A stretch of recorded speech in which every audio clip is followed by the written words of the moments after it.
Hello everybody, Mike Arnold here, co-founder of Pad Trading Partners, along with Bob Iacchino. So, Tesla, very clear line in the sand, this right below 226, anywhere 225.75, 225.80. Lots of buying pressure stepping in every time it dips down that level. Again, very, very low volume. So it doesn't look like there's a ton of legs with this, but there is definitely some buying pressure at this very key level. So pay close attention to it, especially if it is broken. Okay, so if we get a key close below that level, we could have some acceleration to the downside. Overhead resistance now closing at this 233 cluster, just slightly above it. On a rally, rotation zone is really flat and hasn't widened yet, so the next key level we're watching is going to be this 238.70 level, and then the major cluster back at 244 to the upside. Might be some minor resistance around 235.65 area. It's proven to be a little minor support and resistance recently. So you see it was resistance here, became support, resistance here. So I wouldn't completely ignore it.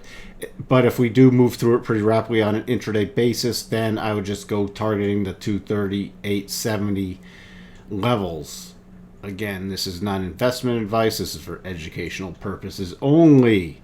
This is from the right-hand side, a double bottom.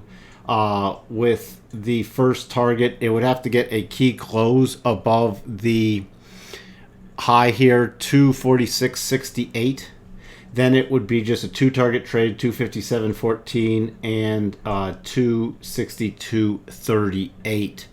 But that will not trigger until you get the close above this key high. It isn't even confirmed yet because it hasn't traded above there. So it's just a long way off, but we did get a couple questions if this was a potential double bottom, and yes, it is.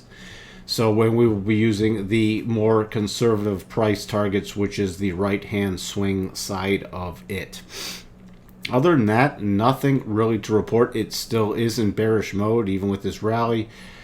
So we're going to have to see the key levels. It did rally back to this 233. So now the two key levels we're still watching, 233 to the upside, 225.75 to the downside. Above that 233, we're targeting the prices higher. I already mentioned those key levels. Down below there, then we'd be targeting the most recent swing lows and then some of the bigger retracement levels. So you can see back down here, the next major level would be that 210 if we did break below about 221. So we have for you on this Tesla update. We'll talk to everyone soon. Bye for now.